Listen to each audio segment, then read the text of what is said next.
Ya buang aja ke belakang sampahnya buang.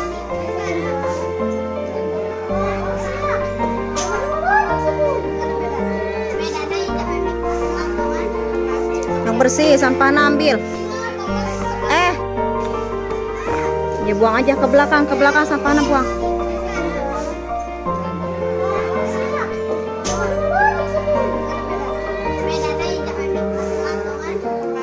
Yang bersih sampah. Banyak sampah ambil. Masih di depan kantor itu sampah bukan? Ibu cerah iba daun sampah organik ya ambil. Yang belum piket mana? Banyak sampah ambil. Masih di depan kantor itu sampah bukan?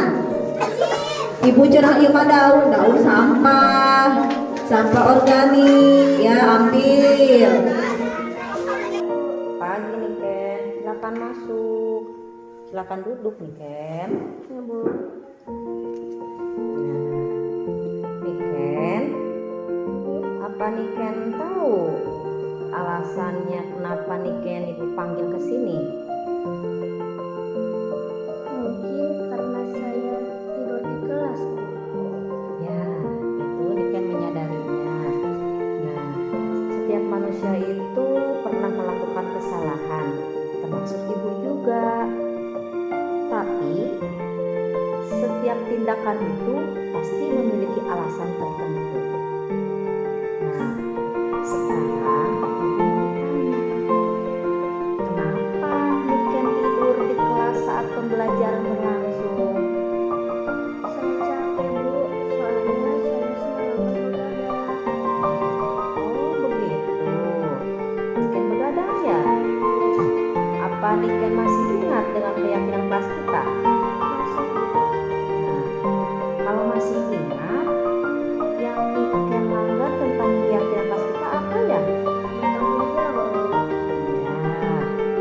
Nah sekarang, kalau Niken sudah tahu keyakinan kelas yang telah Niken langgar, apakah ada solusi dari Niken untuk memperbaiki kesalahan ini?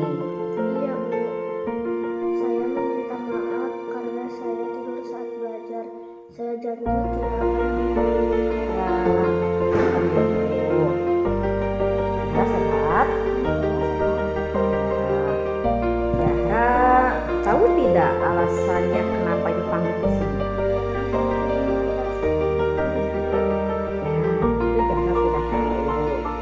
Nah, setiap orang itu pasti pernah melakukan kesalahan, termasuk ibu juga. Tapi ibu yakin setiap tindakan itu pasti ada alasannya. Ibu mau tahu alasan Zahra tidak mengerjakan tugas kenapa ya? Nah, main TikTok. Aduh, lihat TikTok apaan? Nah, sekarang karena Zahra tidak mengerjakan tugas karena keasikan lihat TikTok, seru ya lihat TikTok. Nah, apakah Zahra masih ingat keyakinan kelas kita? Kalau masih ingat, coba keyakinan kelas yang mana yang sesuai dengan yang Zahra lakukan? Nah, kalau Zahra sudah tahu bahwa keyakinan kelas yang belum sesuai itu bertanggung jawab, solusi apa yang Zahra lakukan untuk masalah ini? Coba. Ya, Bu, saya meminta maaf karena tidak mengerjakan tugas. Saya janji tidak akan mengulanginya lagi. Saya nanti akan tepat waktu mengerjakan tugas. Ya, baik kalau begitu Ibu apresiasi.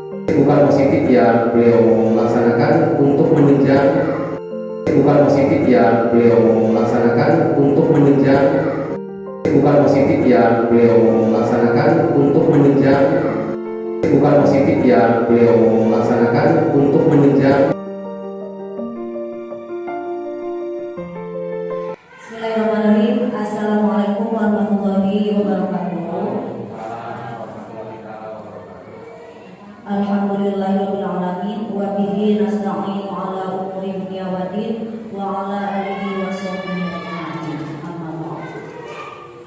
Terima kasih kepada Bapak Kepala Sekolah yang telah memberikan waktu untuk saya mendiseminasikan tentang budaya positif. Terima kasih juga kepada rekan sejawat yang telah memberikan waktu luangnya untuk mengikuti acara ini. Mudah-mudahan acara ini bisa berjalan sesuai dengan yang diharapkan. Dan marilah kita buka acara ini dengan baca al-Basmalah bersama-sama. Bismillahirrahmanirrahim. Izinkan saya, Mai Alawiyah, selaku salah satu guru di SDN Jawa ini yang mengikuti calon guru penggerak angkatan 8 dari Kabupaten Tasikmalaya. Dan alhamdulillah pada kesempatan kali ini saya berkesempatan untuk memberikan atau menyampaikan diseminasi tentang budaya positif di sekolah. Budaya positif di sekolah merupakan salah satu cara untuk mewujudkan karakter-karakter peserta didik. Mungkin secara tidak langsung kita tidak sadar bahwa budaya positif di sekolah itu telah kita laksanakan dalam kegiatan pembelajaran sehari-hari. Namun kita tidak mengetahuinya bahwa itu adalah termasuk dalam budaya positif. Contohnya, kita selalu melaksanakan budaya 5S: senyum, salam, sopan, sapa, sopan, dan santun. Murid-murid kita alhamdulillah selalu melaksanakan hal tersebut ketika bertemu dengan teman-temannya, ketika bertemu dengan guru langsung memberikan tangan lalu bersalaman. Dalam diskriminasi positif misalkan adanya kegiatan membaca sebelum belajar atau literasi. Ada juga anak-anak tadi seperti melaksanakan olahraga atau upacara. Setelah itu membersihkan lingkungan sekolah atau mengambil sampah, membuang sampah pada tempatnya. Terus ada juga pembiasaan-pembiasaan, misalkan adanya hafalan-hafalan surat pendek, sholat duha bersama, latihan-latihan kerajinan yang diikuti anak-anak itu di dalam masyarakat. Itu merupakan kebiasaan-kebiasaan yang diadopsi dari lingkungan kita dan diterapkan di sekolah. Nah, salah satunya dari kita itu yang pertama awalnya melaksanakan keyakinan kelas. Keyakinan kelas merupakan kesepakatan antara murid dan guru, aturan-aturan yang disepakati bersama antara murid dan guru untuk dipatuhi. Adapun konsekuensinya juga sama. Itu merupakan keyakinan kelas. Misalkan yang pertama, dalam keyakinan kelas, Ibu, aku mau datangnya tepat waktu. Ibu, nanti yang datang tepat waktu itu diberi peringatan atau misalkan harus bersih-bersih. Itu merupakan kesepakatan atau keyakinan kelas. Ada lagi kemarin, Ibu harus membuang sampah pada tempatnya. Nah, konsekuensinya apa? Ketika anak-anak yang lainnya membuang sampah sembarangan, maka mereka harus mengambil sampahnya dan membuang ke tempatnya. Itu merupakan keyakinan kelas. Adapun keyakinan sekolah, keyakinan sekolah ada peraturan dan ada keyakinan. Kalau peraturan sekolah itu peraturan yang dibuat oleh sekolah dan harus diikuti oleh semua warga sekolah, baik itu guru maupun siswa. Sedangkan keyakinan sekolah merupakan kesepakatan bersama antara kepala sekolah, guru, dan juga stakeholder yang ada di lingkungan sekolah, baik itu dari tokoh masyarakat, dari orang tua murid, dan juga dari komite. Itu merupakan kesepakatan kelas. Nah, di sini saya mengajak rekan-rekan semua untuk berkolaborasi dan meningkatkan kembali budaya positif yang telah kita kerjakan, yang telah ada di lingkungan sekolah kita. Mari bersama-sama meningkatkan kembali budaya positif. Selanjutnya mungkin di sini ada tentang disiplin positif, motivasi, dan penghargaan. Ada juga kebutuhan dasar manusia dan juga restitusi dan posisi kontrol. Nah, di sini posisi kontrol kita sebagai guru, apakah kita ada di posisi sebagai penghukum, ataukah kita ada di posisi sebagai manajer, apakah kita ada di posisi sebagai pemantau? Nah, di sini kita kembali lagi kepada diri kita. Ketika anak membuat kesalahan, apakah kita bisa menegurnya secara langsung atau melakukan restitusi segitiga restitusi? Yang dimaksud dengan restitusi segitiga, sebenarnya kita itu sudah melaksanakannya.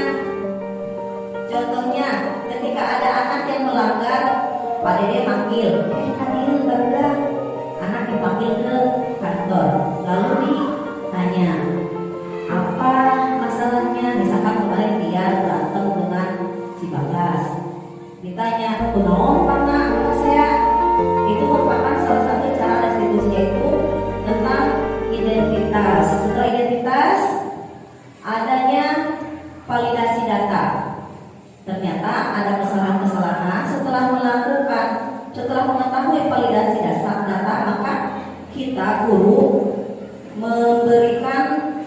menanyakan keyakinan kelas apa yang telah dilanggarnya. Nah, setelah mengetahui keyakinan kelas yang dilanggar, maka bisa diberikan konsekuensi atau juga diberikan pemahaman dulu. Jadi tidak langsung melulu menegurnya dan memberikan hukuman. Nah, sekarang yang harus kita lakukan adalah dengan kita melakukan coba dari sini ya, kegiatan mencoba bukalah. Ketika kita menapalkan tangan kita, misalkan ada seseorang, tapi di dalam tangan kita itu ada sebuah benda yang sangat berharga yang harus kita lindungi. Nah, yang pertama apa yang kita lakukan ketika ada seseorang yang memaksa kita untuk membukanya, atau ada seseorang yang meminta kita dengan baik untuk membukanya, apakah kita akan membuka kepala tangan kita atau tidak? Coba. Ketika kita menyimpan sesuatu benda yang sangat berharga dan perlu dilindungi oleh kita, tetapi ada seseorang yang meminta untuk membuka, ada yang dengan cara memaksa, ada yang dengan cara dengan memaki, tetapi ada juga yang secara dengan lemah lembut dan memberikan pengertian untuk membukanya. So, mana? Apakah kita akan membuka kepala tangan kita? Ya? Akan membuka atau tidak? Pak Heri akan membuka, tapi dengan syarat apa?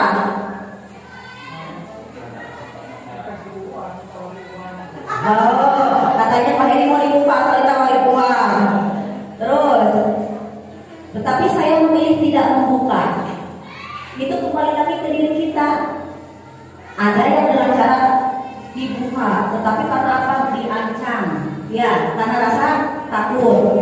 Ada juga yang mempertahankan kepala tangannya agar tidak dibuka, meskipun dipaksa, diancam, ataupun diolok, diiming-iming uang, atau dengan cara lembut dan baik tetap betul. Nah, itu kembali lagi ke diri kita. Ini adalah sebuah perumpamaan. Artinya apa? Membuka atau tidaknya kepala kita tergantung dengan diri kita.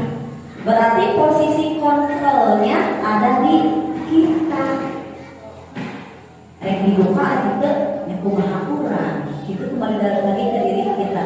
Berarti kita membuka atau tidaknya berarti mempunyai argumen masing-masing. Tapi sebuah perbedaan itu adalah sebuah keindahan yang harus dihormati satu sama lain. Saya bersikeras mempertahankan kepala tangan saya. Kenapa? Karena menurut saya ini adalah sesuatu yang hanya saya tahu, yang hanya saya lindungi dan harus saya tanggung jawab dan harus saya pertahankan. Ya, meskipun bicara diolok, diiming-imingi, tetapi menurut saya ini adalah kewajiban saya melindunginya, jadi saya tetap mengapalkan tangan. Jadi itu merupakan, kembali lagi, itu merupakan posisi kontrol kita. Jadi kontrol diri kita itu berada pada diri sendiri. Ya, yang dibuka itu, jadi ya aku macet kurang, macet bahasa Sunda nama. Nah, jadi itu merupakan salah satu cara untuk mengontrol diri kita. Dan budaya positif yang ada di sekolah tadi perumpamaan dengan adanya sholat duha bersama, terus selain setiap hari Jumat, baca-bacaan surat-surat pendek. Ada juga yang melaksanakan meskipun belum semuanya, tapi ada yang melaksanakan puasa Senin Kamis. Terus budaya positif lainnya membersihkan kelas dan lingkungan sekolah. Nah, saya ingin meminta dukungan dan kolaborasi dari semua warga sekolah, baik dari para guru, bapak kepala sekolah, dan juga para wali murid, untuk bersama-sama melaksanakan budaya positif. Karena apa? Budaya positif yang ada di dalam diri anak akan menjadikan sebuah karakter pada diri anak. Contohnya, ketika melakukan pembiasaan, anak disuruh cuci piring, pertamanya itu tidak mau, malas. Karena apa? Malas, capek, ngedul anaknya. Pertama pasti terpaksa dulu, terpaksa. Tapi lama-kelamaan kalau sudah terbiasa, maka itu akan menjadi sebuah kebiasaan pada anak.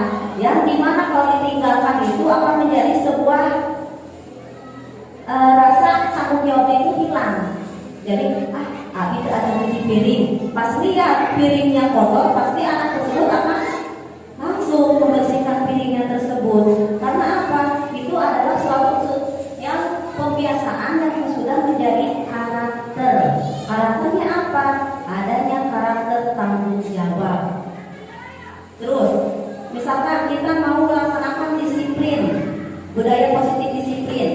Kalau mau masuk kelas, anak itu dibiasakan antri dulu. Atau misalkan nanti setelah istirahat masuk, setelah bubar istirahat nanti masuk lagi pukul 10 pas. Nah, anak yang melakukan disiplin pasti ingat, waktu jam 10 saya sudah masuk kembali. Pasti akan berusaha untuk masuk kelas tepat waktu. Itu salah satu budaya yang akan menimbulkan atau menjadikan karakter-karakter pada anak.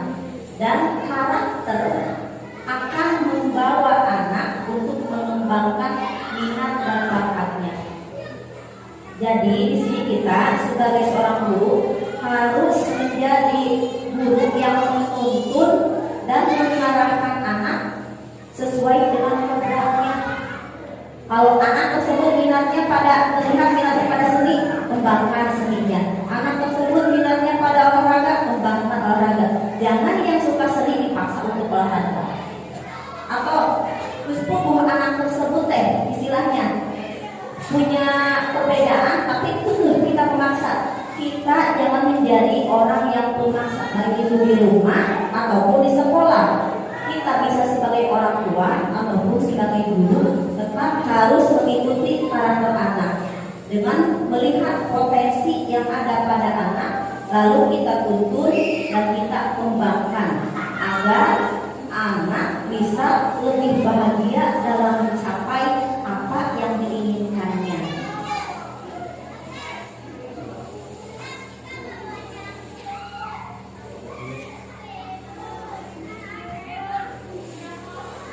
Nah, jadi di sini setelah kita ketahui bahwa tentang minat tersebut ada motivasi dan ada motivasi eksternal, ada juga motivasi internal. Pada motivasi internal itu jadi adanya motivasi dari dalam diri sendiri. Misalkan karena merasa anak sudah bertanggung jawab, ketika masuk ke kelas melihat kelasnya kotor, maka tidak mesti harus disuruh, tapi anak sudah melaksanakan kebersihan di kelas. Itu karena adanya motivasi internal. Atau ada anak yang berusaha datang pagi-pagi untuk tepat waktu agar tidak terlambat masuk kelas. Itu merupakan salah satu motivasi.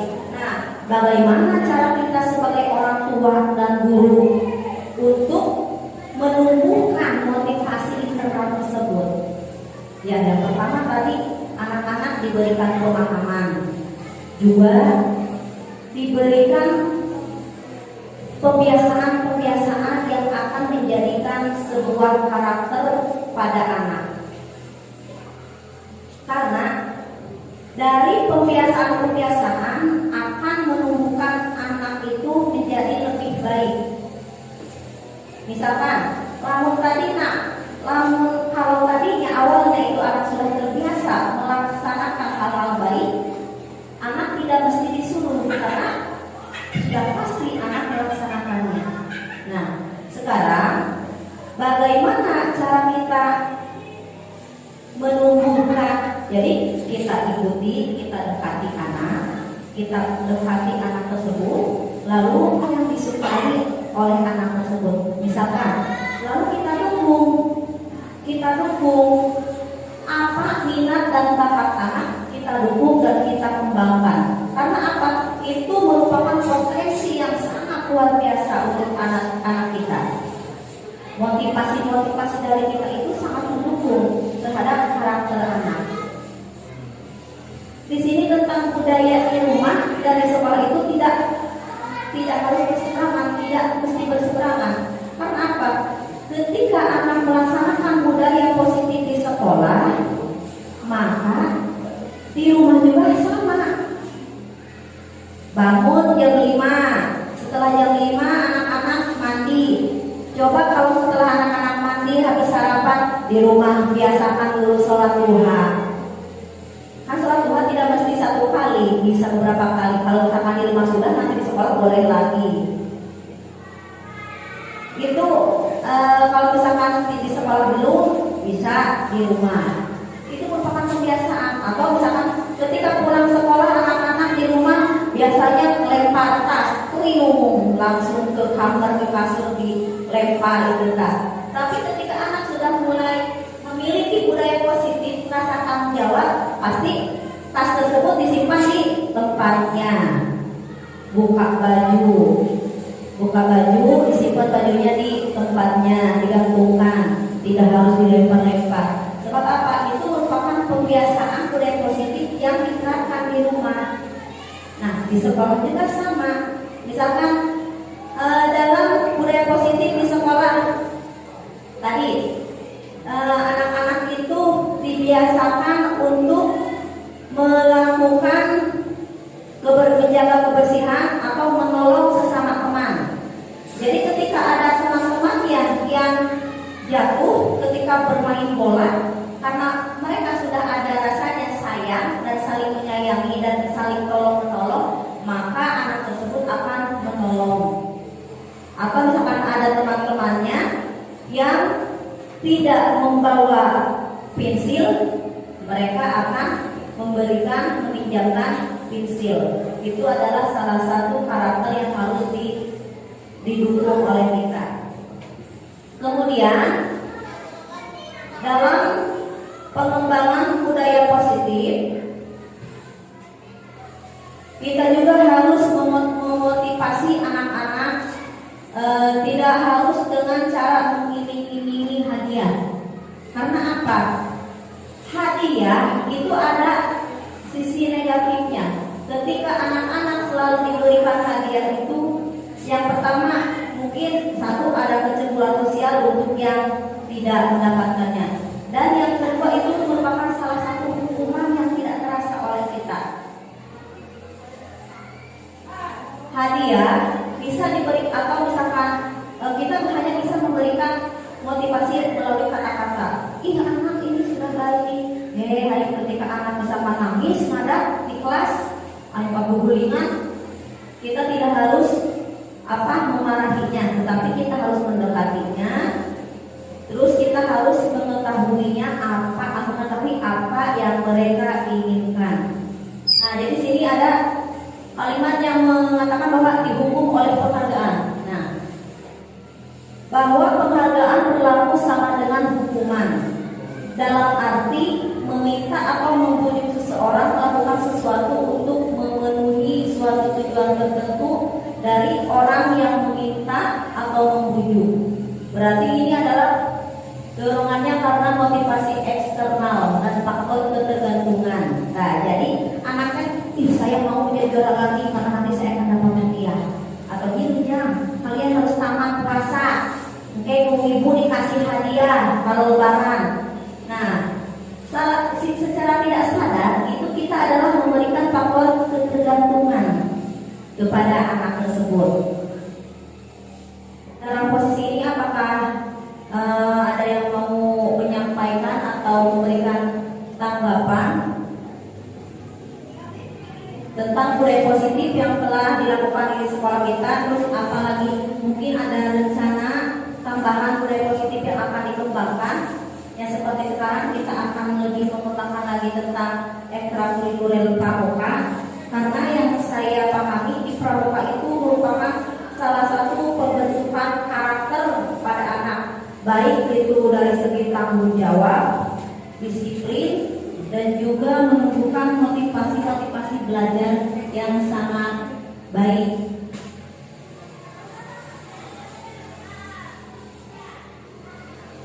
Mungkin dari Bapak Kepala yang menambahkan, Bapak.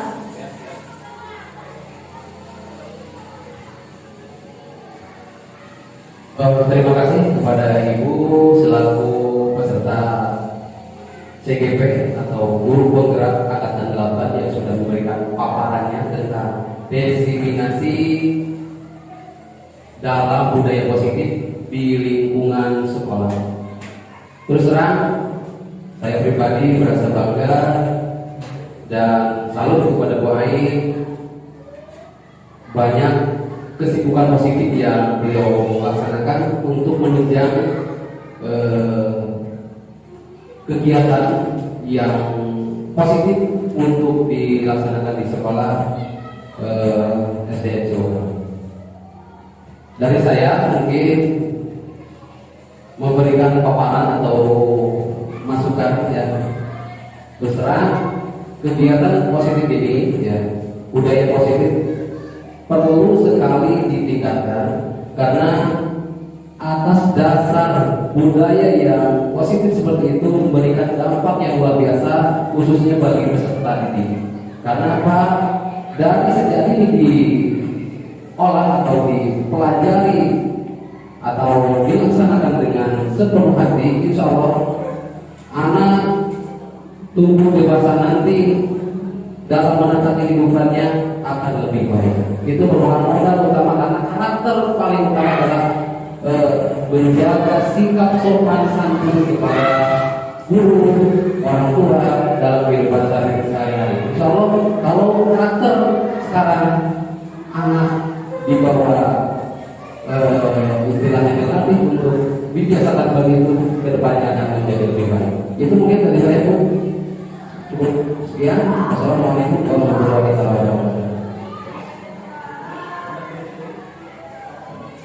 Ya, terima kasih Bapak pihak sekolah yang telah memberikan dukungan sepenuhnya untuk saya